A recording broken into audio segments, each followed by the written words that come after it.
আজ পয়লা বৈশাখ, কিন্তু আজকের দিনেও কিছুই ভালো লাগছে না মাধবীলতার। সেই সকাল থেকে দুপুর অবধি সবার মনের মতো রান্না করে সবাইকে খাইয়ে খেয়ে গুছিয়ে উঠতেই বেলা 4টে। বিকেলে একটু গড়িয়ে সন্ধ্যের সময় নতুন শাড়িটা পরতেই ভাইয়ের বউয়ের ভুরু কুঁচকে গেল। সন্ধেবেলায় একটা দিনও কি ঘরে থাকতে নেই বলেই তারপর নিজের ঘরে ঢুকে বৈশাখের মেলায় যাওয়ার জন্য নিজের মাথায় বেলি ফুল গুঁজতে গুঁজতে আরও নোংরা ইঙ্গিত করে। বুড়ি বয়সে ভীমরুতি কথাটা যে তাকে আর সন্দীপবাবুকে নিয়েই শুনিয়ে বলল, সেটা বুঝতে অসুবিধা হয়নি মাধবীলতার। আজ সন্ধ্যাবেলায় তার আর সন্দীপবাবু দুজনের মেলায় যাওয়ার কথা ছিল, কিন্তু এই সব শোনার পরে আর ইচ্ছে হলো না মাধবীলতার। ভিতরে ভিতরে সংকুচিত হয়ে উঠে শাড়িটা খুলে ভাঁজ করে রাখলো বিছানার পাশে।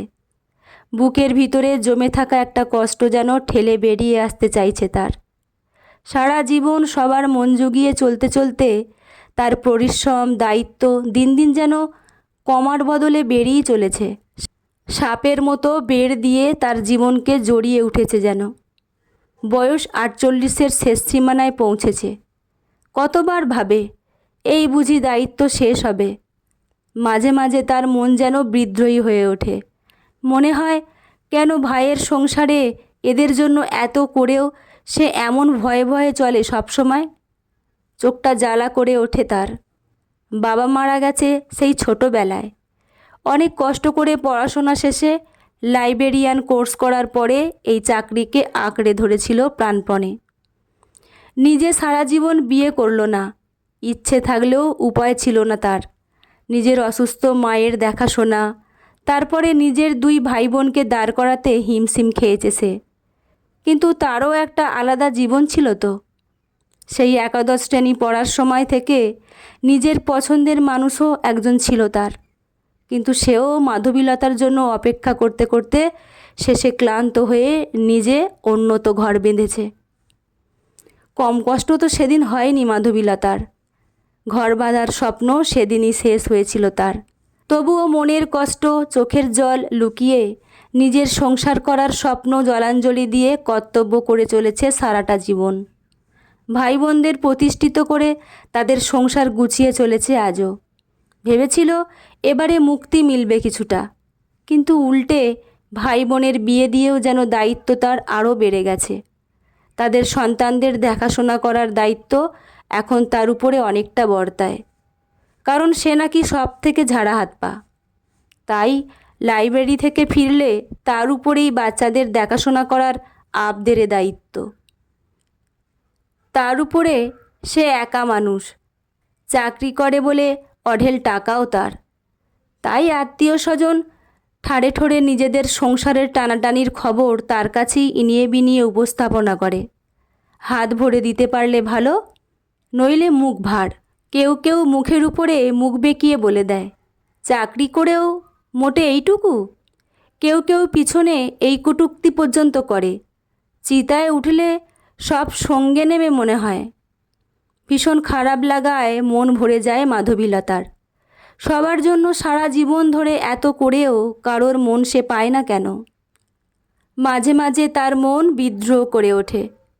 কবে সে নিজের জন্য সময় পাবে, একটু নিজের ভালো লাগাগুলো একটু উপভোগ করবে।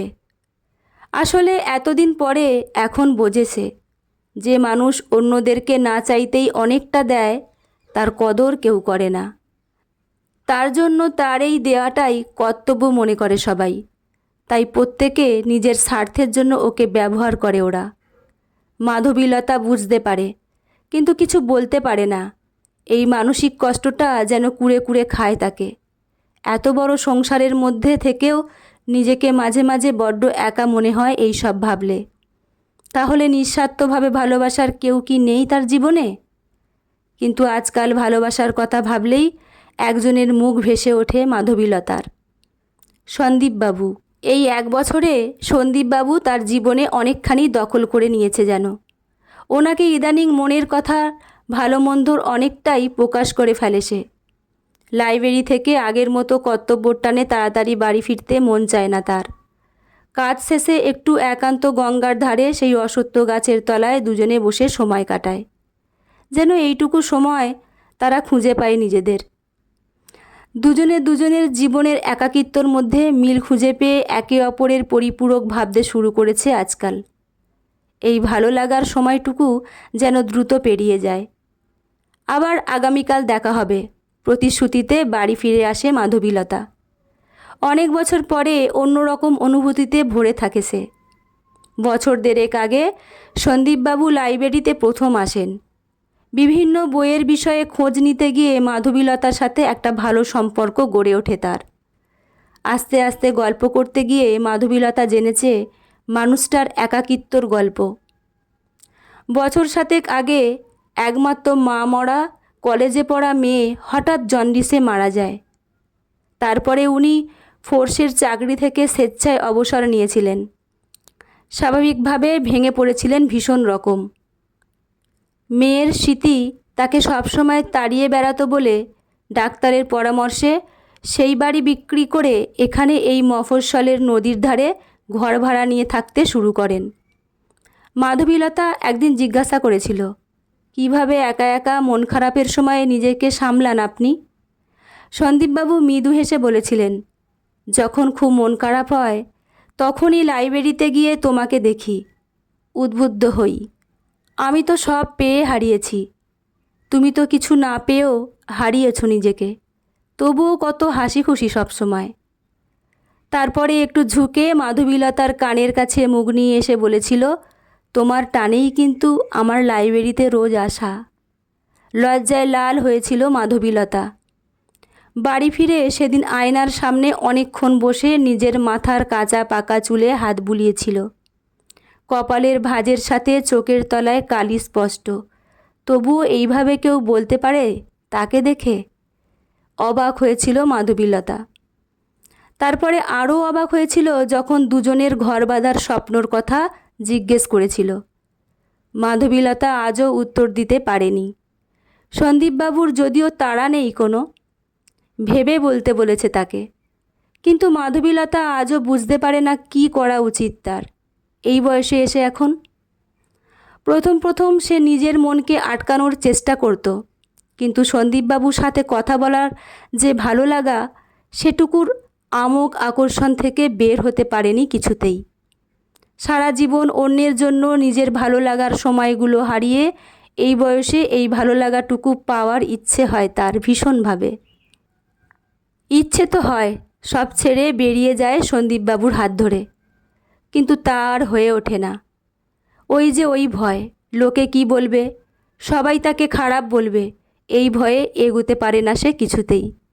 গত পরশু সন্দীপবাবু একটা বই এগিয়ে দিয়ে বলেছিল, আমার গুরুদেবের বাণী, মন খারাপ হলে পড়ে দেখো, জীবনের অনেক প্রশ্নের উত্তর পেয়ে যাবে তুমি, অদ্ভুত প্রশান্তি আসবে মনে। গতকাল লাইব্রেরি ছুটি থাকলেও বিকেলে এক ফাঁকে মাধবীলতা সন্দীপবাবুর সাথে একটু চড়কের মেলায় গিয়েছিল। মেলায় ভিড়ের মধ্যে ঘোরার সময় সন্দীপবাবুর আঙুলগুলো ঠেকছিল তার আঙুলে। দুজনেই সরিয়ে নিয়েছিল মুহূর্তে, তবুও ওই স্পর্শে মনের ভিতরের ভালো লাগাটুকুর রং মাধবীলতার মুখের উপরে পড়েছিল বুঝি। তাই এই বয়সেও সেই আভা দেখে মুগ্ধ দৃষ্টিতে তাকিয়েছিল সন্দীপবাবু।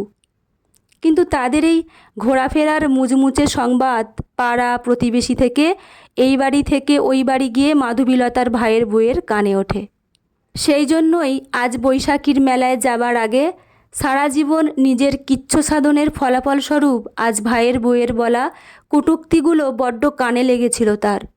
আরও কানে বেজেছে ভাইয়ের নিঃশব্দে সব কিছুতে ছাড় দেয়া। ওরা সবাই নববর্ষের মেলায় চলে যাওয়ার পরে জানালার পাশে কিছুক্ষণ দাঁড়িয়েছিল মাধবীলতা। মাধবীলতা ভাবে, কেন তার নিজের ভালো লাগাগুলো সবসময় বিসর্জন দিতে হয়?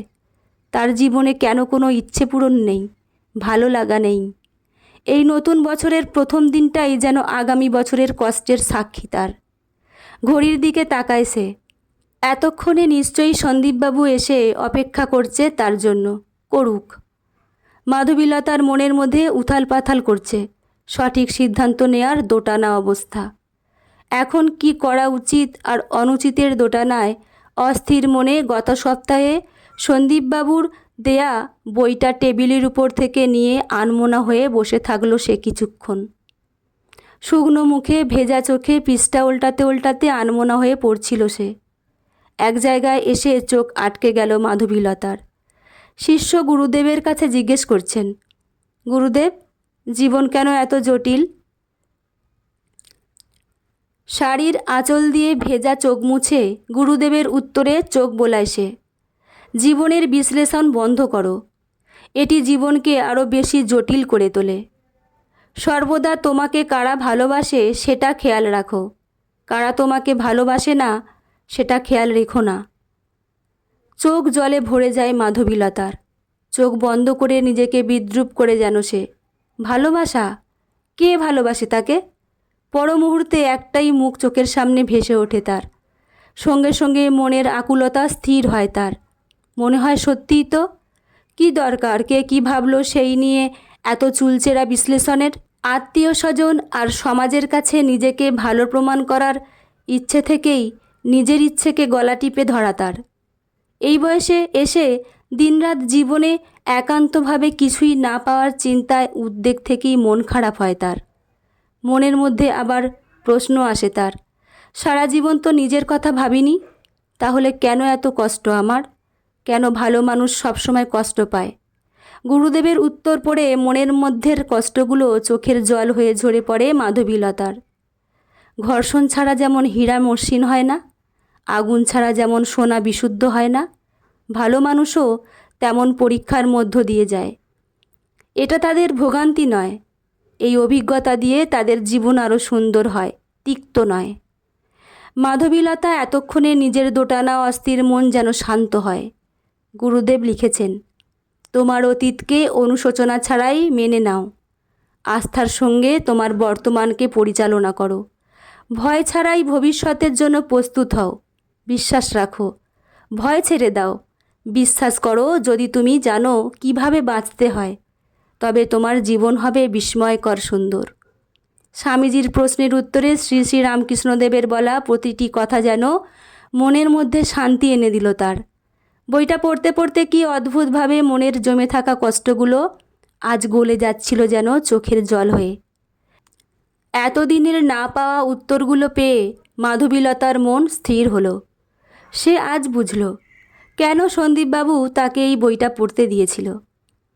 বারবার মনে হচ্ছিল লাইব্রেরিতে এত বিপুল বইয়ের রাশির মধ্যে সারাদিন কাটিয়ে এতদিন কেন সে এই বইয়ের সন্ধান পায়নি।